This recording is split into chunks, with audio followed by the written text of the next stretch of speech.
What did Jesus mean when he said that we should have a faith the size of a mustard seed? We're going to talk about that today.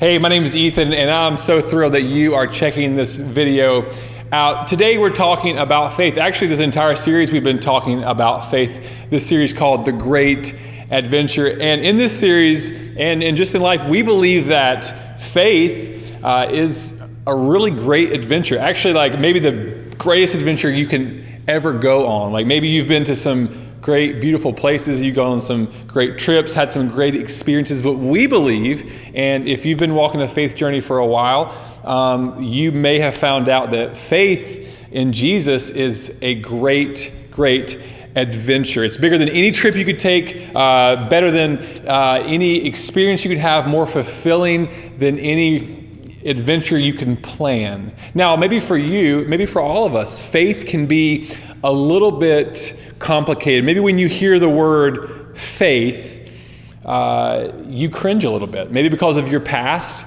maybe your religious upbringing, maybe because of your parents or the church that you went to, or a friend that you had, or a spouse that you had or have. When you hear the word faith, you cringe a little bit. It brings back some not so great memories. Maybe you're someone who has a roller coaster faith. Maybe your faith kind of looks like this. It's up really high and then it's down really low depending on what's happening in your life. Maybe you're watching this video because you're new to faith. Maybe you are brand new to Christianity or exploring Christianity.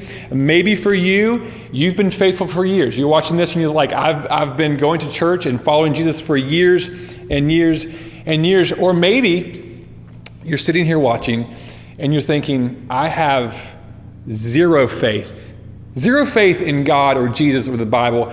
I'm just checking this out because it showed up on my computer screen or my phone. Well, regardless of where you are in that range, we are thrilled that you are watching here. And my hope for today is for us to actually have a better understanding of faith and what it really is, and more importantly, how to have it, and look at some stories and some interactions that Jesus had with people and look at their faith. Now, maybe you haven't thought about it this way, but your life, the world around you, it's kind of full of faith. I mean, you have faith in people. There's people in your life, whether it's your spouse or your parents, your coworkers, your boss, that you have faith in. You trust with everything, that you have some faith in them. Maybe for you, you have faith in some sports teams. Now, maybe you have a better faith with them, a stronger faith with them before the game starts, and by the end of the game, you're pretty ticked off. But next week, next Sunday, your faith is right back up. You even have faith in things. Your car, you have faith that your car's going to crank. Hopefully, every time you get in it, you have faith in your refrigerator that when you go on vacation that you're not going to get home and have some things de-thawed and something stanky in there. I'm a deep sleeper. I sleep through about anything. So I have a lot of faith in the fact that my doors are locked at night. And I also have faith in my wife that if someone comes into our house, she's going to take care of it. You have faith if you've ever been on an airplane. If you've ever been on an airplane, it takes a lot of faith. Now, I don't love flying. I've done it quite a bit in the past 5 or 6 years. I don't love it, but it takes a lot of faith. Faith in a pilot, that he or she knows what they are doing. Faith in all the instruments and the screens and the knobs and the actual plane itself. This gigantic metal tube that is literally flying through the air. You have faith that your bags are going to get to the destination that you're going to and not end up lost or somewhere else. But no matter how much faith we have in flying, the minute we hit turbulence, at least for me, all that can go out the window. No matter how many times you've been on an airplane, if turbulence gets bad enough, your white knuckles, you're just gripping onto the armrest and you're thinking, how could I ever have trusted something so crazy? How could I ever trust a pilot or this metal tube that I'm flying in? Now, a couple of years ago, I was flying to Salt Lake, and it was dark, and I was on the aisle, so I couldn't really see out the window. And we were kind of getting close to the to where you would land, and things got a little shaky. Things got a little rougher than anything I'd ever experienced in an airplane before. And I'll be honest, I was afraid. No one else around me looked very afraid, but I was terrified. I got so scared. At one point, I honestly thought about asking this poor 20-year-old girl beside me if she would hold my hand. Can you just give me some kind of emotional support through this situation? Your life is full of faith.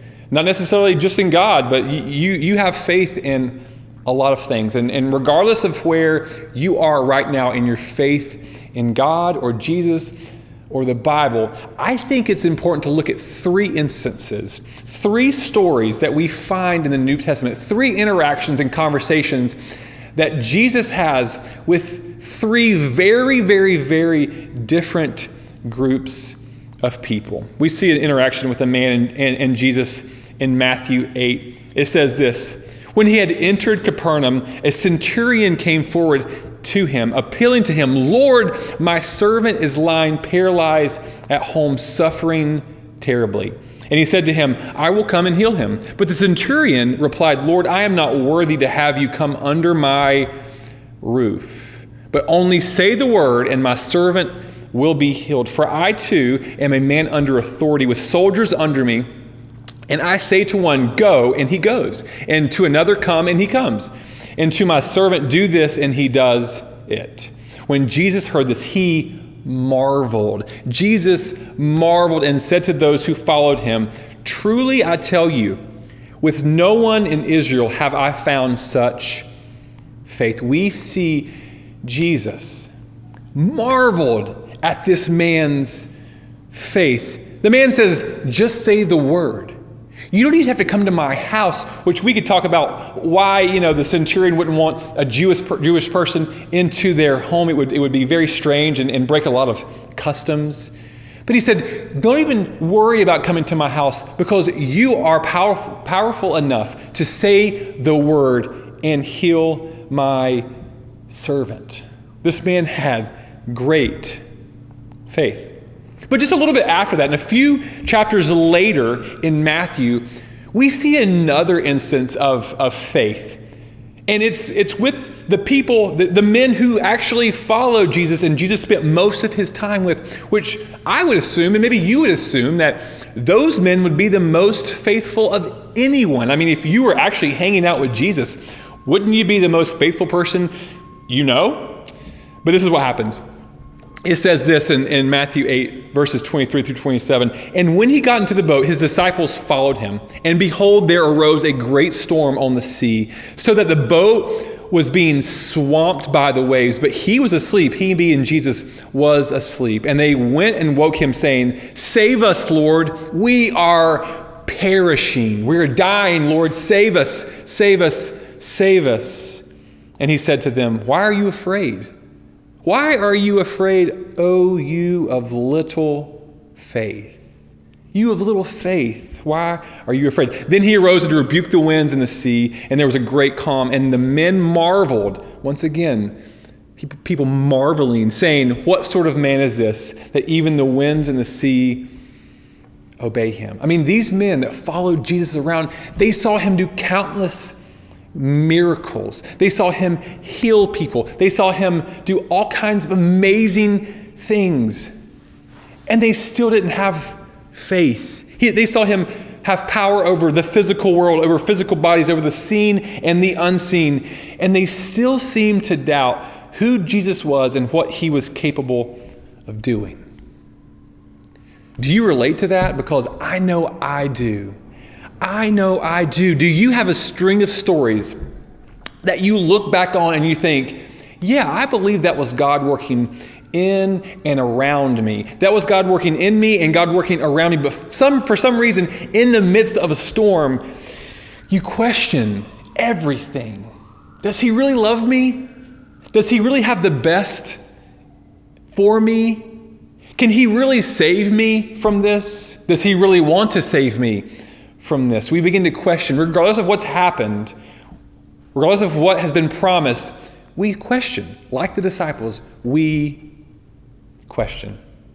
There's one more story I want to share with you, and it's found in Mark's gospel. And this is what we see in Mark 9. And when they came to the disciples, they saw a great crowd around them and scribes arguing with them. And immediately all the crowd, when they saw him, were greatly amazed and ran up to him being Jesus, and greeted him. And he being Jesus, asked, "What are you arguing about with them?" And someone from the crowd answered, "Teacher, I brought my son to you, for he has a spirit that makes him mute. And whenever it seizes him, it throws him down, and he foams and grinds his teeth and becomes rigid. So I asked your disciples to cast it out, and they were not able." And he answered them, "O faithless generation, how long am I to be with you? How long am I to bear with you? Bring him to me." And they brought the boy to him. And when the spirit saw him, immediately it convulsed the boy, and he fell on the ground and rolled about, foaming at the mouth. And Jesus asked his father, "How long has this been happening to him?" And he said, "From childhood. And it has also often cast him into a fire or into water to destroy him. But if you can do anything, have compassion on us and help us." And Jesus said to him, "If you can, all things are possible for one who believes." Immediately, listen, this is amazing. Immediately the father of the child cried out and said, "I believe, help my unbelief." And when Jesus saw that a crowd came running together, he rebuked the unclean spirit, saying to it, "You mute and deaf spirit, I command you, come out of him and never enter him again." And after crying out and convulsing him terribly, it came out, and the boy was like a corpse, so that most of them said, "He is dead." But Jesus took him by the hand and lifted him up, and he arose. I believe that this is one of the most incredible moments in the entire gospel. It's so vulnerable and raw, and I believe it's a great way of connecting with someone whose faith is real. Whose faith is real. I do believe, Jesus, but please help my unbelief. I do believe, but where I don't, help me. I believe maybe just a little bit, but where I don't believe, please help me. It's so relatable. Just inside of these three stories, we see such a wide range of faith. And when you look at the gospel, when you look at the New Testament, you see even more of that. You see that the people who Jesus talked to, who sat down beside, and who he interacted with had such a wide range of faith. The problem with me, and the problem maybe that you've had with your faith, is you see it as maybe like an SAT score. You do this thing and you get this score, and it's stuck with you. It's stuck with you, and then you're left comparing your score with your classmates. Oh, I made a 1,400. I made a 800. Well, I made a 200. I didn't even know what to say. So you begin to compare, and you're just kind of stuck with this number for a while. Maybe you can retake the test, but maybe you just leave it where it is, and you think, this is who I am now. This number is who I am now, and there's not much I can do to change it. Maybe for you, faith has felt like that. Maybe it's like, I don't have a lot of faith, and that's just who I am. That's just who I am. Or maybe I have a lot of faith, but it's in the wrong thing, and that's just who I am. Or maybe my faith stays kind of like this, and that's just who I am. There's not much I can do about it. It's just the way I am, the way life is, the way faith is going to be for me. But the way I see it, the way I think Jesus saw it, the way when I read the New Testament, when I see the interactions in the gospel, faith is a lot less like an SAT score stamped on your final grade, and a lot more like driving on an interstate. Now, here in Charlotte, we have Interstate 77, which I hate. And here's the reality of my analogy. Some people have been driving on the interstate for a long time. They've been driving it for a really long time. Some people just got on. Some people are brand new to the interstate and they're merging on. Some people drive a little bit slower than others. Some people are just speeding right through. Some people are alone in their car driving on the interstate, and some people have people with them, friends or family or their kids or their spouse. And every once in a while you might get turned around. Every once in a while you might take the wrong exit, but hopefully you'll get back on and merge back into the interstate. Now, that analogy isn't perfect, but I hope you understand what I mean. We are all on a journey. We're all on a faith journey. Maybe you've been driving that journey for years. Maybe you're brand new. Maybe you got turned around and maybe you're getting back on. Maybe you go a little bit slower than others. And all of that is okay. All of that is okay, because the thing that we have to realize is this: Jesus met each and every person where they were.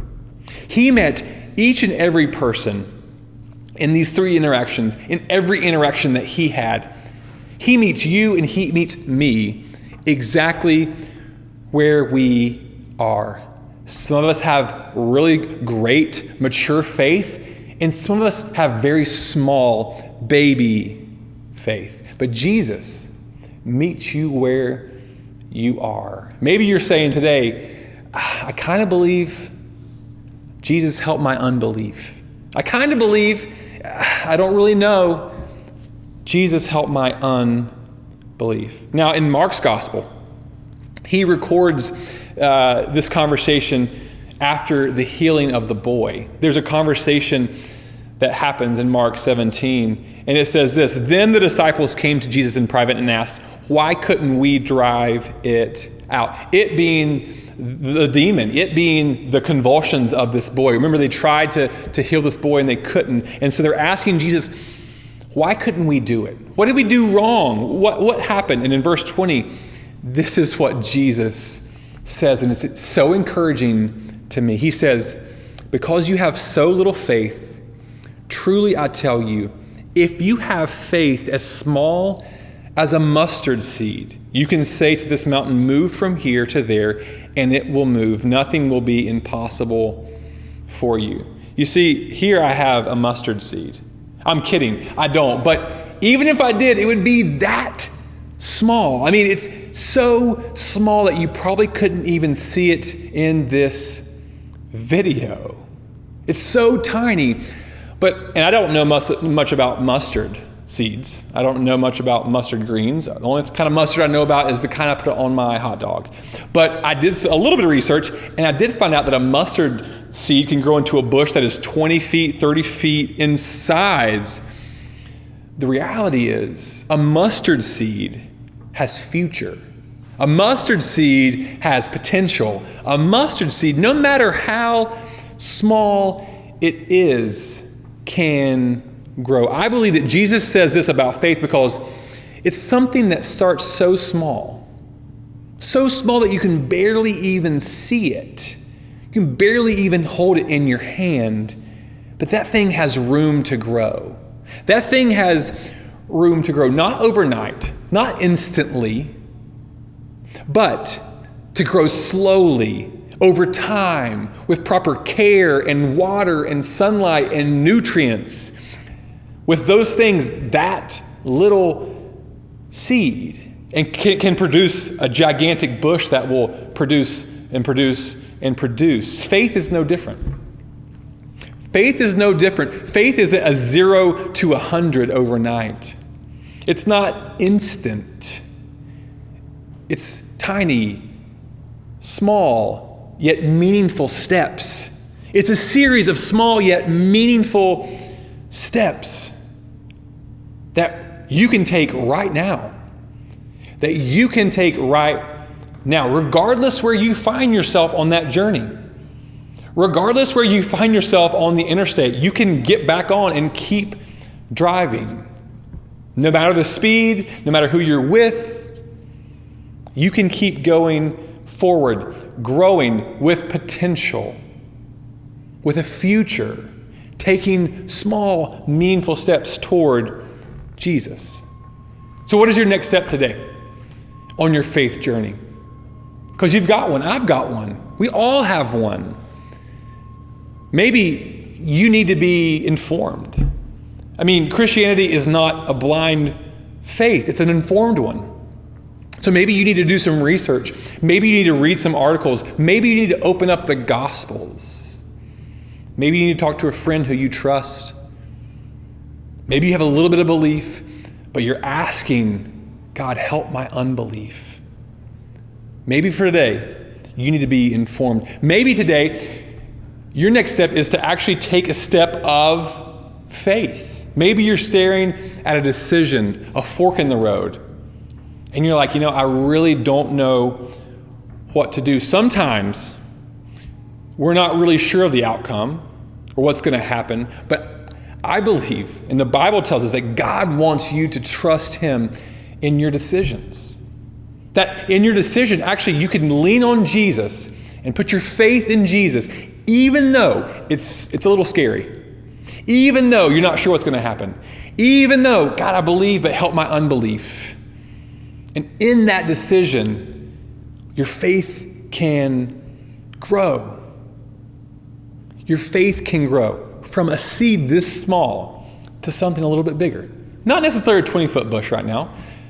Your small seed of faith can grow into something just a little bit bigger.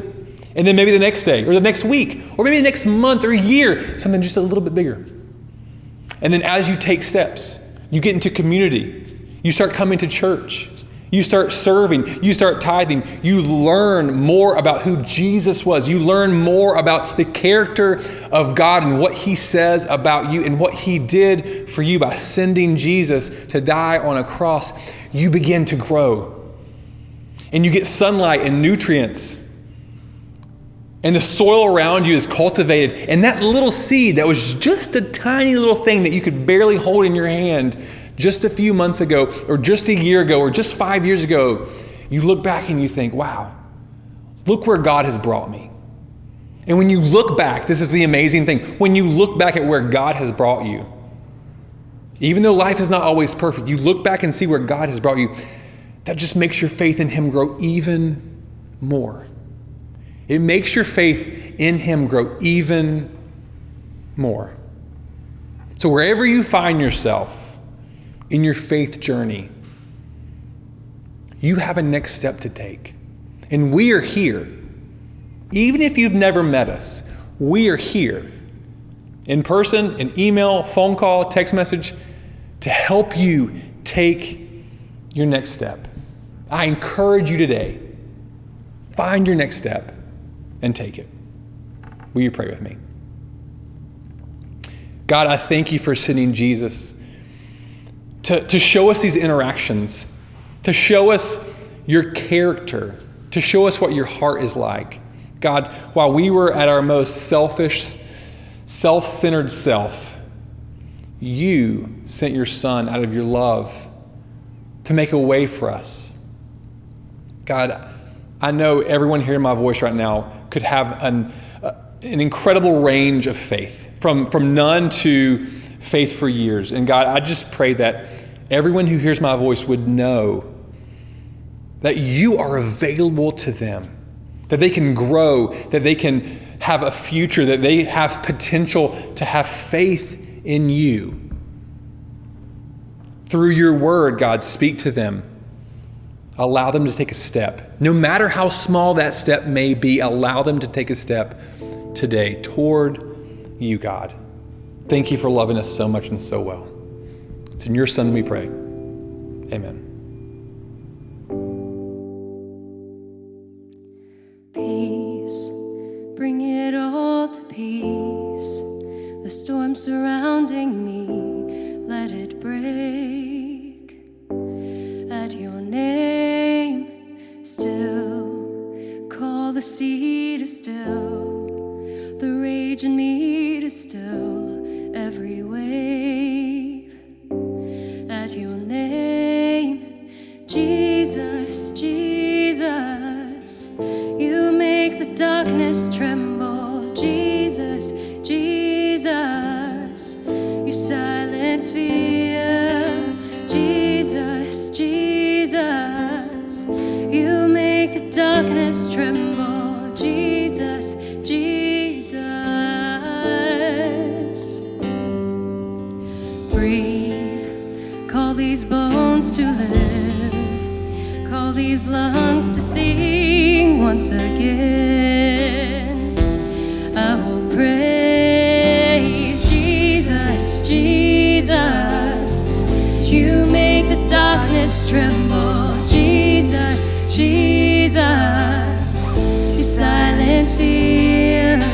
Jesus, Jesus, you make the darkness tremble. Jesus, Jesus,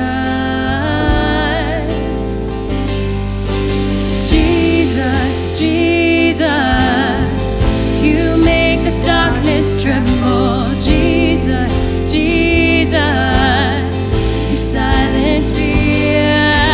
Jesus, Jesus, you make the darkness tremble. Jesus, Jesus, your name is a light that the shadows can't deny. Your name cannot be overcome.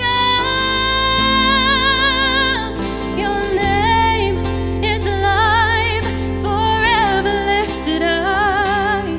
Your name cannot be overcome. Your name is a light that the shadows can't deny. Your name cannot be overcome. Your name is alive, forever lifted high. Your name cannot be overcome. Jesus, Jesus, you make the darkness tremble. Jesus, Jesus, you silence fear. Jesus, Jesus, you make the darkness tremble. Jesus,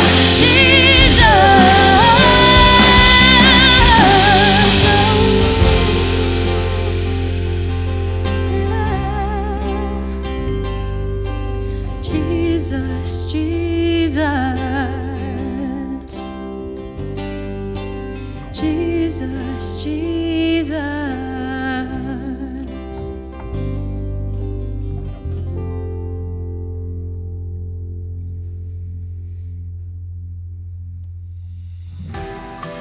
Hey, thanks for joining us today. We hope today's message has been helpful and encouraging to you. And let us know that you're watching. You can either drop a comment down in the comment section below, or you can even go to lovelcan.org and find out all about our church, what we value, and also next steps. And so we believe everybody has a next step to take. And so for you, maybe that's filling out a connection card. Maybe it's finding information about our crews, which are our small groups, or you can find out information about giving, which we see as an act of worship, and it also drives everything that we do. Lastly, we want to see you here. We want to see you in person. Come visit us in Cornelius at the Oak Street Mill on Sundays at 9 and 10:30. We hope you all have a great week, and we'll see you next time.